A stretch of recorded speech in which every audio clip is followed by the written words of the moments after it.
அனைவருக்கும் வணக்கம். இந்த பதிவில் என்ன பார்க்க போகிறோம்னா, பொதுவாக எதிர்மறையான ஆற்றல்களை வெளியேற்றி நேர்மறையான ஆற்றல்களை உள்ளிருக்கக்கூடிய சக்தி வாஸ்து செடிகளுக்கு இருக்குதுங்க. இந்த வாஸ்து செடிகளை வீட்டில் வைத்து வளர்ப்பதன் மூலமாக என்ன மாதிரியான பிரச்சனைகள் தீரும், எந்த திசையில் வாஸ்து செடிகளை வைக்க வேண்டும் என்பதை பற்றிய சுவாரஸ்யமான தகவல்களை தெரிஞ்சுக்கலாம். வீடியோவை ஸ்கிப் பண்ணாமல் முழுசாக பாருங்கள். இந்த பதிவு உங்களுக்கு நிறைய பயனுள்ள தகவல்களை கொடுக்குன்னு நினைக்கிறேன். ஜோதிட ரீதியாக உங்களுக்கு நிறைய சந்தேகங்கள் இருந்துச்சுன்னா தனிப்படையான ஜோதிடம் பார்க்க வேணும்னு விரும்பக்கூடியங்க இந்த வீடியோவுக்கு கீழே டிஸ்கிரிப்ஷனில் வராகி ஜோதிட நிலையத்தோட தொலைபேசி எண் கொடுத்துருக்குறேன். இந்த எண்ணுக்கு தொடர்பு கொண்டு பேசி பாருங்க. உங்களுடைய வாழ்க்கையில் இருக்கக்கூடிய அனைத்து பிரச்சனைகளுக்குமே சரியான தீர்வு கிடைக்குங்க. வாங்க வீடியோக்குள்ளே போகலாம். வாஸ்து சாஸ்திரப்படி வீட்டில் வைக்கப்படும் பொருட்கள் மட்டும் இல்லாமல் வீட்டில் வாஸ்துவின் செடிகளுக்கு மிக முக்கிய பங்கு கொடுக்கப்படுதுங்க. வாஸ்து சாஸ்திரப்படி சில செடிகள் அல்லது மரங்கள் நம்முடைய வாழ்க்கையில மிகப்பெரிய மாற்றத்தை ஏற்படுத்தக்கூடியதுன்னு சொல்லலாங்க. வீட்டை சுற்றியோ அல்லது வீட்டு தோட்டத்திலேயோ வைக்கக்கூடிய மரங்கள் மற்றும் வாஸ்து செடிகள் பசுமையாக இருக்க வேணுங்க.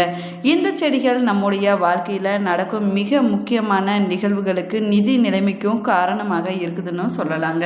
அதே போல சில குறிப்பிட்ட செடிகளை வீட்டிற்கு உள்ளேயும் வெளியும் நட்டு வைத்து வளர்ப்பதால தூய்மையான காற்று கிடைப்பது மட்டும் இல்லாம பல விதமான நன்மைகளும் நமக்கு கிடைக்குதுன்னு சொல்லலாங்க. இந்த செடிகள் நம்முடைய வாழ்க்கையில் இருக்கக்கூடிய அனைத்து பிரச்சனைகளுமே தீர்க்கக்கூடிய தன்மை கொண்டதாகவும் சொல்லப்படுதுங்க. எந்தெந்த செடிகளை வீட்டில் வைப்பதால நம்முடைய பிரச்சனைகள் அனைத்துமே தீரும், நன்மைகள் அதிகமாக நடக்கும் என்பதை பற்றி தெரிந்து கொள்ளலாம் வாங்க. வாஸ்துப்படி சில செடிகளை வீட்டில் வைப்பதன் மூலமாக அமைதி, மகிழ்ச்சி, அதிர்ஷ்டமான சூழல் ஏற்படுவதாகவும் சொல்லலாங்க. சில குறிப்பிட்ட செடிகளை வீட்டில் வைத்து வளர்ப்பதன் மூலமாக வீட்டில் உள்ள அனைத்து பிரச்சனைகளுமே நீங்கிவிடணும் சொல்லலாங்க. பொதுவாக வீட்டிற்குள் வைத்து வளர்க்கக்கூடிய செடிகளால் நேரடியான இயற்கை மற்றும் பாசிட்டிவ் ஆற்றல் வீட்டில் நிறைந்திருக்குன்னு சொல்லலாங்க. இந்த செடிகள் கார்பன் டை ஆக்சைடை உள்ளிழுத்து வீட்டில் இருப்பவர்களுக்கு மன அழுத்தம் ஏற்படுவதை குறைப்பது மட்டும் இல்லாமல் சுற்றுச்சூழலை சுத்தப்படுத்துதுங்க. இவைகள் வெற்றி மற்றும் செல்வ வளத்திற்கு காரணமாகவும் இருக்குதுங்க. அப்படி பிரச்சனைகளை தீர்த்து செல்வ வளம், மகிழ்ச்சியை தரக்கூடிய வாஸ்து செடிகளை பற்றி பார்க்கலாம் வாங்க. மிகவும் புனிதமான ஆற்றல் மிகுந்த அதிர்ஷ்டத்தை தரக்கூடிய செடின்னு பார்த்தோம்னா துளசி செடின்னு சொல்லலாங்க. இதை வீட்டில் வைத்து வளர்ப்பதன் மூலமாகவா பாசிட்டிவ் எனர்ஜி, தெய்வீக தன்மை அதிகரிக்குங்க. அது மட்டும் இல்லாமல் துளசி செடி கொசுக்களை அண்ட விடாதுங்க. காற்றை சுத்தப்படுத்துவதிலும் முக்கிய பங்கு வகிக்குதுன்னு சொல்லலாங்க. இது மருத்துவ குணம் அதிகமாக நிறைந்திருக்குதுங்க. இந்த செடியை வீட்டில் வளர்ப்பதன் மூலமாக தெய்வீக ஆற்றல் அதிகரிக்குங்க. அது மட்டும் இல்லாமல் இந்த செடியை வீட்டில் வளர்ப்பது மிகவும் சுலபமான விஷயங்க. துளசியை எங்கு வைத்தாலும் சூரிய ஒளியை ஈர்த்து கொள்ளும் தன்மை அதிகமாகவே இருக்குதுன்னு சொல்லலாங்க. துளசி செடியை ஜன்னல், பால்கனி, வீட்டின் முன்புறம், பின்புறம் எங்கு வேணாலும் துளசி செடியை வைத்து வளர்க்குறாங்க. ஆனால் செருப்புகள் விடும் இடத்துல மட்டும் துளசி செடியை வைத்து வளர்க்கக்கூடாதுங்க. துளசி செடியை கிழக்கு திசையில் பார்த்து வளர்ப்பது சிறப்பான பலன்களை கொடுக்குங்க. வாஸ்து மற்றும் பெங் சுயி என்னும் சீன சாஸ்திர அறிவியலுடன் நெருங்கிய தொடர்புடையது மூங்கில் செடியாகுங்க. இந்த மூங்கில் செடி செல்வ வளம், ஆரோக்கியம் ஆகியவற்றை தரக்கூடியதுன்னு சொல்லலாங்க. பொதுவாக மூங்கில் செடி அதிர்ஷ்டத்தின் அடையாளமாகவும் பார்க்கப்படுதுங்க.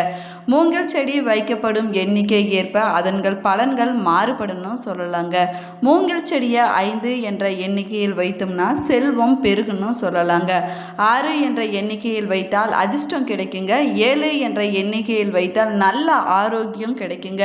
21 என்ற எண்ணிக்கையில் வைத்தோம்னா அளவில்லாத திடீர் அதிர்ஷ்டம் மற்றும் ஆரோக்கியத்தையும் தரக்கூடியதுன்னு சொல்லலாங்க. இந்த அதிர்ஷ்டத்தை தரக்கூடிய மூங்கில் செடியை வீட்டில் வைத்து வளர்ப்பதன் மூலமாக பாசிட்டிவ் எனர்ஜி அதிகரிக்குங்க. இந்த மூங்கில் செடி அதிர்ஷ்டத்தை தருவது மட்டுமல்லாமல் காட்டில் இருக்கக்கூடிய மாசுக்களை சுத்தப்படுத்தும் தன்மை கொண்டதுன்னு சொல்லலாங்க. இந்த செடியை வீட்டில் வைத்து வளர்ப்பதன் மூலமாக வீட்டில் மகிழ்ச்சி, அதிர்ஷ்டம், புகழ், அமைதி மற்றும் செல்வம் அதிகரிக்கணும்னு சொல்லலாங்க. இதனை வீட்டில் கிழக்கு அல்லது தென்கிழக்கு திசையில் வைத்து வளர்ப்பது நல்ல பலன்களை கொடுக்கணும்னு சொல்லலாங்க. அது மட்டும் இல்லாமல் அதிர்ஷ்டத்தை கொடுக்கக்கூடிய மூங்கில் செடியை அலுவலக மேசையை அலங்கரிக்கும் விதத்தில் வைத்து வளர்ப்பது சிறப்பான பலன்களை கொடுக்கணும்னு சொல்லலாங்க. அது மட்டும் இல்லை, விசேஷங்களில் பிறருக்கு பரிசாகவும் கூட இந்த செடியை கொடுக்கலாங்க. வாஸ்துவில் மூங்கில் செடி முக்கிய பங்கு வகிக்குதுங்க. ரப்பர் செடியோட இலைகள் வட்ட வடிவமாக இருப்பதால் இது நாணயங்கள் போன்ற தோற்றத்தை அளிக்குதுங்க. பொதுவாக நுனிப்பாகம் கூர்மையாக இல்லாமல் வட்டமாக ஈர்க்கும் இலைகளை கொண்ட செடிகளை வீட்டில் வைத்து வளர்க்கும் போது செல்வத்தை ஈர்க்கும் அடையாளமாக வாஸ்து சாஸ்திரத்தில் சொல்லப்படுதுங்க. இது போன்ற செடிகளை வீட்டிற்கு அதிகப்படியான அதிர்ஷ்டத்தை கொடுக்கணும் சொல்லலாங்க. இந்த ரப்பர் செடிக்கு இயற்கையாகவே காற்றை சுத்தப்படுத்தும் சுத்தமான காற்றை வெளியிடும் தன்மை இருப்பதால் இதை வீட்டில் வைத்தோம்னா வீட்டில் இருக்கக்கூடியவங்களுக்கு மன நிம்மதி மற்றும் சுற்றுச்சூழல் பாதுகாக்க இருக்குன்னு சொல்லலாங்க. ரப்பர் செடியை வீட்டிற்குள் வைத்திருப்பது மங்களகரமானதாகவும் சொல்லலாங்க. வளமான நிதி நிலைமை, செல்வ செழிப்பு மற்றும் வணிக ரீதியான வெற்றியை இது கொண்டு வரணும் சொல்லலாங்க. ரப்பர் செடியை வீட்டில் தென்கிழக்கு திசையில் வைத்து வளர்ப்பதே சிறப்பான பலன்களை கொடுக்கணும் சொல்லலாங்க. லாவெண்டரின் அறிவியல் பெயர் லாவண்டுலா என்பதாகுங்க. இது நறுமணத்தை தருவது மட்டும் இல்லாமல் மருத்துவ குணமும் கொண்டதால பலவற்றிற்கு இதை பயன்படுத்துகிறார்கள்னு சொல்லலாங்க. இது மனதிற்கு அமைதியை தரக்கூடிய செடியாகுங்க.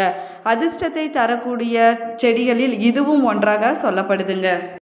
அது மட்டும் இல்லாமல் லாவெண்டர் செடியில் இருக்கக்கூடிய நறுமணம் மன அழுத்தத்தை குறைப்பதில் முக்கிய பங்கு வகிக்குதுங்க.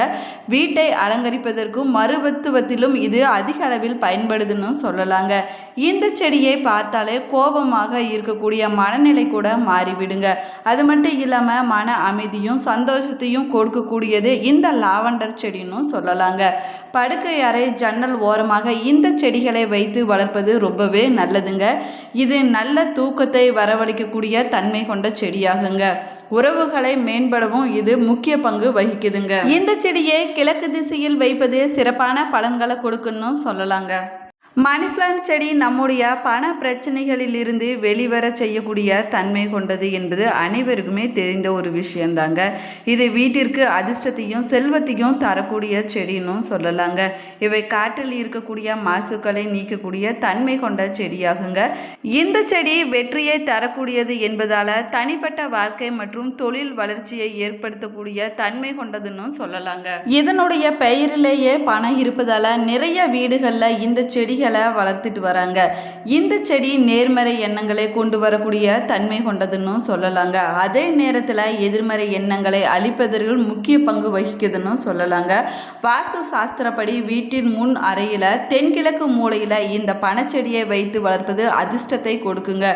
அது மட்டும் இல்லாமல் வீட்டு நடைபாதையில் தொட்டியில் வைத்து வளர்ப்பது சிறப்பான பலன்களை கொடுக்குன்னு சொல்லலாங்க. இந்த மணி பிளான்ட் செடியை வீட்டில் வைத்து வளர்ப்பதன் மூலமாக நிதி பிரச்சனையில் இருக்கக்கூடிய அனைத்து பிரச்சனைகளுமே விலகி நல்ல முன்னேற்றம் கிடைக்குன்னு சொல்லலாங்க.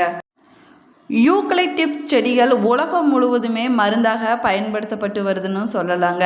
யூக்கலிப்டஸ் செடிகள் எண்ணெய் மற்றும் இலைகள் வலிகளை குணப்படுத்தக்கூடிய பொருளாகவும் பயன்படுதுங்க. இந்த செடியை வீட்டில் வைத்து வளர்ப்பதால் வீட்டில் அமைதியான சூழ்நிலைகள் ஏற்படுங்க. அது மட்டும் இல்லாமல் பாசிட்டிவ் எனர்ஜியை அதிகரிக்க செய்யணும் சொல்லலாங்க. வாஸ்துப்படி மஞ்சள் சாமந்தி பூக்கள் நம்பிக்கை மற்றும் அதிர்ஷ்டத்தின் அடையாளமாகவும் சொல்லப்படுதுங்க. இந்த அதிர்ஷ்ட பூக்கள் வீட்டில் இருப்பதால் நல்ல அதிர்வலைகள் ஏற்படுவது மட்டும் இல்லாமல் வீட்டில் மகிழ்ச்சியை ஏற்படுத்தணும் சொல்லலாங்க. அதே போல் வீட்டில் முன் வாசலுக்கு அருகில் சாமந்தி பூச்செடிகளை நட்டு வைத்து வளர்ப்பதன் மூலமாக நல்ல அதிர்ஷ்டம் கிடைக்கணும் சொல்லலாங்க. இந்த செடியை வடக்கு அல்லது கிழக்கு திசையில் சாமந்தி பூச்செடிகளை வைத்து வளர்ப்பது சிறப்பானதாகவும் சொல்லலாங்க. சிவப்பு செம்பருத்தி பூ விநாயகர் மற்றும் காளிக்கு மிகவும் ஏற்ற மலராகவும் சொல்லப்படுதுங்க. இது தெய்வீக தன்மை கொண்ட பூவாகவும் சொல்லலாங்க. இந்த வாஸ்து செடியை தோட்டத்திலேயோ அல்லது வீட்டிற்கு அருகிலேயோ சூரிய ஒளி படும் இடத்திலேயோ வைத்து வளர்ப்பது வீட்டினுடைய நிலையான தன்மை, மகிழ்ச்சி, நல்ல ஆற்றல் வாழ்க்கையில் எப்பொழுதுமே நிறைந்திருக்குன்னு சொல்லலாங்க. அதே போல் இந்தியாவில் பார்த்தோம்னா மஞ்சள் செம்பருத்தி பூ வீடுகளில் வளர்ப்பது அதிர்ஷ்டமானதாகவும் பார்க்கப்படுதுங்க. இது அதிர்ஷ்டத்தையும் வாழ்க்கையில் முன்னேற்றத்தையும் கொண்டு வரக்கூடியதுன்னு சொல்லலாங்க. கற்றாழை பார்த்திங்கன்னா பெரும்பாலான வீடுகளில் வளர்க்கப்படுவதுன்னு சொல்லலாங்க. இந்த செடி மருத்துவ குணம் கொண்ட செடின்னு சொல்லலாங்க. இதில் சிறிதளவு சூரிய வெளிச்சத்தை நாடுவதால் ஜன்னல் ஓரத்தில் வைப்பது வளர்ப்பது சிறப்பானதாகவும் சொல்லலாங்க. இது வீட்டிற்கு மகிழ்ச்சியும் செழிப்பையும் கொண்டு வரக்கூடிய தன்மை கொண்ட செடியாகவும் சொல்லலாங்க. அது மட்டும் இல்லாமல் வீட்டில் ஆக்சிஜன் அளவை மேம்படுத்துவதில் முக்கிய பங்கு வகிக்குதுங்க. வாஸ்து சாஸ்திரப்படி நேர்மறையான சக்தியை ஈர்க்கக்கூடிய இந்த செடியை கிழக்கு அல்லது வடக்கு திசையில் வைத்து வளர்ப்பது ரொம்பவே நல்லதுங்க. இந்த பதிவு உங்களுக்கு பயனுள்ள தகவல்களை கொடுத்துருக்குன்னு நினைக்கிறேன். இந்த பதிவு பிடிச்சிருந்தா லைக் பண்ணுங்கள், ஷேர் பண்ணுங்கள், கமெண்ட் பண்ணுங்கள். இன்னும் சேனலை சப்ஸ்கிரைப் பண்ணலைன்னா சப்ஸ்கிரைப் பண்ணிக்கோங்க. கூடவே இருக்கிற பெல் ஐக்கானையும் கிளிக் பண்ணிக்கோங்க. Thank you friends. நீங்கள் வீட்டில் எந்த வாஸ்து செடி வளர்த்துட்டு வரீங்க என்பதை மறக்காமல் கமெண்ட் பாக்ஸில் கமெண்ட் பண்ணுங்கள். தேங்க்யூ.